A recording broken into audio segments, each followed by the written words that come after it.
Bonjour à tous, bienvenue sur Échec et Pédagogie. Salut Laurent. Salut à tous, salut Romu. Alors aujourd'hui, vous avez les Noirs dans cette position tirée de la partie entre Sébastien Perret, que l'on connaît avec Laurent, qui malheureusement pour lui était du mauvais côté de l'échiquier face au grand maître israélien Michalewski. Donc comme d'habitude, mettez la vidéo en pause pour chercher la solution que Laurent va ensuite nous dévoiler dans ses moindres détails. Alors, avant de dévoiler la solution, essayons d'analyser les signaux qui nous sont envoyés justement par le placement des pièces de chaque côté.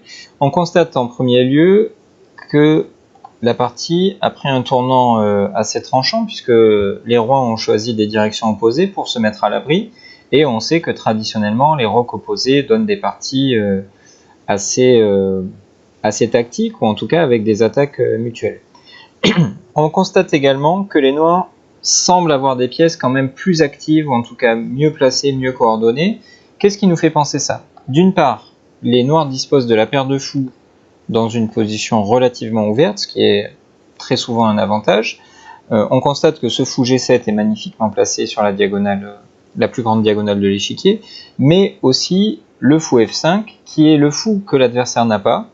Les blancs ont un fou de case noire, mais ils n'ont pas de fou de case blanche, donc ça peut et ça va avoir une influence certaine sur la partie. Donc ça nous donne déjà un indice sur ce qu'on pourrait chercher à faire. Mais les deux fous effectivement sont très très bien placés. Le cavalier D5 n'est pas en reste, puisqu'il est prêt à sauter peut-être sur la case E3, peut-être sur la case B4. Il met une certaine pression sur le cavalier C3, bref, il est prêt à se coordonner avec ses amis les fous. Enfin, au niveau des pièces lourdes, si on constate que la tour A8 n'a pas encore eu le temps de s'activer, la tour E8 est idéalement placée, et la dame D8, même si on se doute qu'elle n'a pas encore été utilisée, est malgré tout bien placée, parce qu'elle a le potentiel, par exemple, de rejoindre l'aile dame par la diagonale D8 à 5, et elle est également prête à s'activer sur la colonne D, même si, attention, il y a une tour qui lui fait face, et évidemment, on doit se méfier de ce genre de vis-à-vis. Alors, chez les blancs, qu'est-ce qu'on remarque? Eh bien déjà, le roi qui s'est mis dans le grand roc, on l'a déjà dit, est menacé par les pièces noires, mais il y a également un petit accroc dans sa défense, puisque le pion A2 est passé sur B3. Parfois, c'est pas très grave d'avoir des pions doublés. Ici, on a notamment cette idée de faire passer la dame par la colonne A qui nous traverse l'esprit. Mais on pourrait également se dire que la case B4 est sensible, notamment parce qu'il n'y a plus de pions pour venir la contrôler facilement avec A2, A3. Donc, au-delà du fait qu'il est menacé par les pièces noires, le roi blanc est peut-être un petit peu affaibli dans son roc. Au niveau des pièces, on constate la rare passivité de la dame F1, la tour H1 du coup est enfermée, et enfin, les cavaliers, bien qu'ils se défendent mutuellement, avec le soutien du fou également, ne sont pas très actifs. En tout cas, pour une partie dans laquelle les rocs sont opposés, on ne sent pas une activité débordante de la part des pièces blanches. Donc ici, Michalewski avec les noirs a plusieurs indices. Le premier, c'est que ces pièces sont plus actives, et le second, c'est qu'il dispose d'un fou que l'adversaire n'a pas, donc s'il arrive à créer du jeu sur les cases blanches, il va probablement pouvoir prendre le dessus. Alors on n'a pas d'échec à notre disposition, on a quelques échanges, mais échanger des pièces actives contre des pièces passives, ça serait a priori pas une bonne idée. Donc petit à petit, on en vient à réfléchir au coup fou prend C2, qui est un coup qui nous permet de casser le roc de l'adversaire, mais aussi et surtout d'aspirer le roi blanc sur une case blanche, c'est-à-dire sur la couleur qui nous est favorable a priori. Alors Romu, ce genre de coup est quand même assez thématique. Oui, c'est assez thématique puisque, tu l'as dit, il y a une faiblesse sur les cases blanches liée au matériel, puisque les noirs ont un fou de case blanche et pas les blancs, et aussi à l'embouteillage un peu qu'il y a dans le camp des blancs. On voit le fou en D2, le cavalier en E2, le cavalier en C3, les pions doublés. Il y a un certain embouteillage, et notamment la faiblesse de la case D3. Une fois que le pion C2 disparaît, le fou D2 gêne l'action de sa tour en D1, et du coup la case D3 devient extrêmement faible, et bien évidemment on imagine déjà la suite sur roi prend C2, mais on comprend que le cavalier B4, enfin le cavalier D5 va atterrir sur B4 et puis sur la case D3.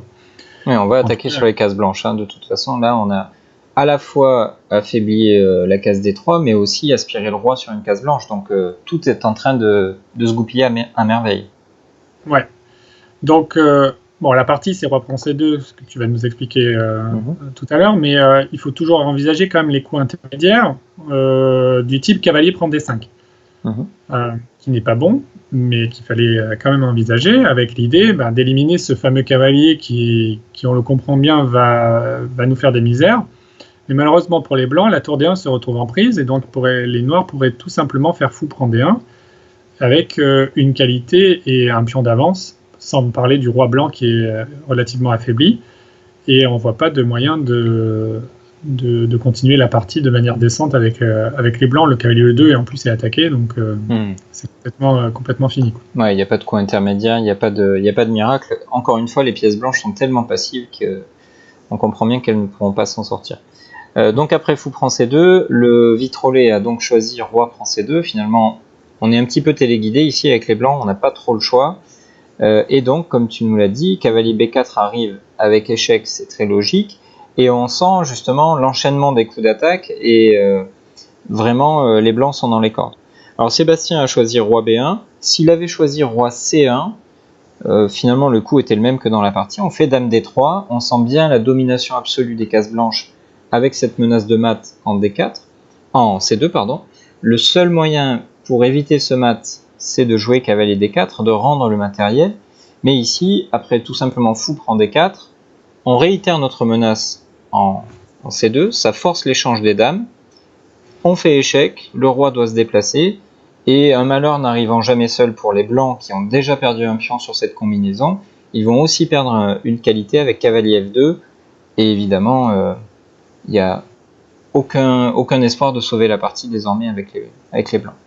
Donc Sébastien joue le coup roi B1, qui n'est pas très intuitif finalement parce que la dame va arriver sur échec, mais tout l'intérêt c'est d'essayer d'aller cacher le roi dans le coin, puisqu'on a bien compris qu'en C1 il allait être beaucoup trop exposé. Donc dame D3 échec, évidemment roi C1 c'est dame C2 mat, ça on n'a pas vraiment besoin de l'expliquer, et donc ici roi 1. Alors Romu, on se doute que Michalewski a calculé très vite jusqu'ici, mais c'était probablement trop tôt pour s'arrêter dans le calcul avant de jouer fou prend C2. Il a probablement vu au moins le prochain coup. Ouais, c'est nécessaire puisque quand même la dame et le cavalier, même si c'est un tandem qui fait des malheurs, et pour ceux qui en doutent, on vous conseille de regarder quelques vidéos que l'on a fait sur ce sujet. La dame et le cavalier sont extrêmement bien coordonnés, mais n'arrivent pas à terminer le travail. Le roi arrive quand même à s'échapper. Et donc, il s'agit de renforcer l'attaque et donc de ramener un attaquant supplémentaire. Le fou G7 est déjà bien placé puisqu'il est sur la même diagonale que le roi blanc, pardon. Mais on ne voit pas d'effet décisif pour l'instant. Donc il faut faire intervenir une autre pièce et exploiter un inconvénient majeur au placement de ce roi en A1, c'est que la colonne A est ouverte. Tu l'as dit tout à l'heure, le pion A2 a certainement capturé une pièce en B3, et donc la colonne A est ouverte, et donc il s'agit de l'utiliser avec notamment une pièce lourde, puisque ce sont les pièces qui peuvent utiliser le plus les colonnes ouvertes. Et cette pièce lourde, on l'a bien compris, c'est la tour E8 qui peut coulisser via la 5e rangée par tour E5, avec une idée tour A5 qui ferait bien mal aux blancs. Ouais, là c'est vraiment le renfort que les noirs attendaient, que les pièces noires attendaient. On attaquait avec dame et cavalier et éventuellement le fou en G7 qui est toujours en attente là sur sa grande diagonale, mais forcément avec cette tour sur la colonne A, il va y avoir d'énormes dégâts. Alors dans la partie, Sébastien Perret a choisi de jouer cavalier C1. On aurait pu s'interroger également sur le coup cavalier D4 à nouveau pour essayer de tenir la case C2, pourquoi pas proposer un échange de dames. On a déjà une pièce, on a une pièce de plus avec les blancs, donc c'est une méthode défensive dont on vous a déjà parlé sur notre chaîne. Le fait d'avoir du matériel d'avance nous donne le droit de le rendre pour essayer de se sauver.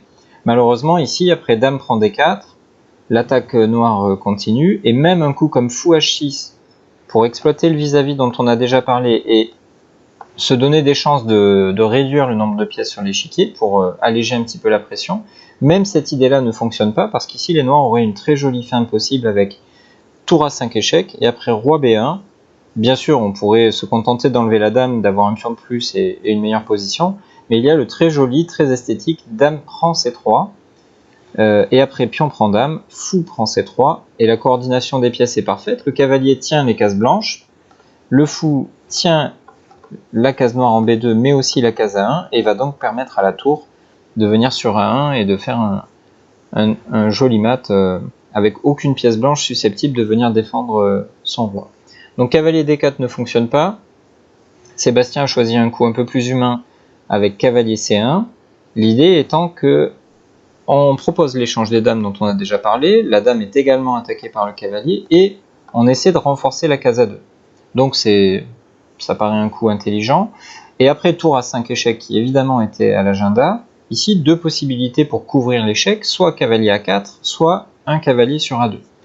Alors commençons par cavalier A2. Romu ici, c'est un très grand classique des échecs qui est présenté dans toutes les écoles d'échecs du monde au bout de quelques semaines à peine de pratique. Oui, là quand on voit un roi qui est coincé comme ça dans le coin et qui ne dispose de plus de cases, on voit qu'il est bloqué notamment par son pion B2 et son cavalier en A2. On voit qu'un cavalier noir rôde dangereusement autour du roi ainsi que la dame qui contrôle la case de fuite en B1. Tout de suite, il doit y avoir une petite voix qui vous dit ça sent fortement le mat à l'étouffer. Et là, évidemment, on est dans ce cas, et donc c'est sans grande surprise que le coup de cavalier C2, roi B1, cavalier A3, double échec, très important, et en même temps vise la case B1. Donc roi A1, et là, le fameux dame B1. Donc c'est pour ça qu'on a fait échec sur A3, c'est pour empêcher que le roi puisse prendre la dame, et donc que les blancs soient forcés de reprendre avec une pièce, soit le cavalier, soit la tour, ça ne change rien. Et maintenant, on voit une parfaite illustration de ce qu'on disait tout à l'heure. Le roi est complètement coincé par ses propres pièces, et cavalier C2 termine le tableau de maths. Ouais, extrêmement classique, toujours plaisant à placer pendant une partie. Et comme tu l'as dit, ça doit être de l'ordre du réflexe. Hein. Alors, est-ce qu'on entend tous des voix comme tu nous l'as conseillé? Ça, je sais pas. Mais en tout cas, ça doit être de l'ordre du réflexe, effectivement. Donc Sébastien, qui connaît parfaitement ce genre de thème, évidemment, ne l'a pas permis à son adversaire. Il a choisi cavalier A4. Mais maintenant, nouveau thème tactique. On avait peut-être un petit peu laissé de côté ce fou G7. On avait dit qu'il était magnifique, mais on ne se servait pas trop de lui. Mais avec le départ du cavalier sur A4, on constate qu'il devient un petit peu plus directement impliqué, dans la mesure où il vise le roi, et entre les deux, il n'y a qu'un pion sur B2 qui donc est cloué. Et si tout le monde connaît l'adage selon lequel une pièce clouée doit être attaquée, on oublie parfois qu'une pièce clouée n'est pas un bon défenseur. Et ici, on va en avoir l'illustration avec la suite choisie par Michalewski. Tour prend A4 échec. Ce sacrifice est destiné à dévier le pion B3 de telle façon que ensuite la dame pourra coulisser le long de la troisième rangée et venir sur A3, qui semblait être une case interdite à cause du pion B2.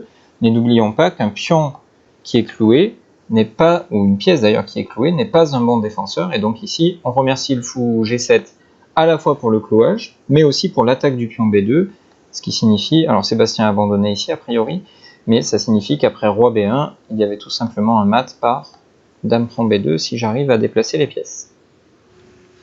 Ben, on remercie le fou G7 et on te remercie toi aussi, Laurent. C'est gentil. Tout aussi fou, c'est ça? Voilà. C'était très clair. On espère que cette vidéo vous aura plu. Si c'est le cas, n'hésitez pas à la liker, à la partager autour de vous. Abonnez-vous à la chaîne si ce n'est pas déjà fait. Pensez aussi à activer les notifications en activant la cloche, comme ça vous ne manquerez rien de nos prochaines publications. Et on vous dit à très vite pour une nouvelle vidéo. Et d'ici là, continuez à nous soutenir, ça nous fait plaisir et on vous en remercie. Au revoir. À bientôt.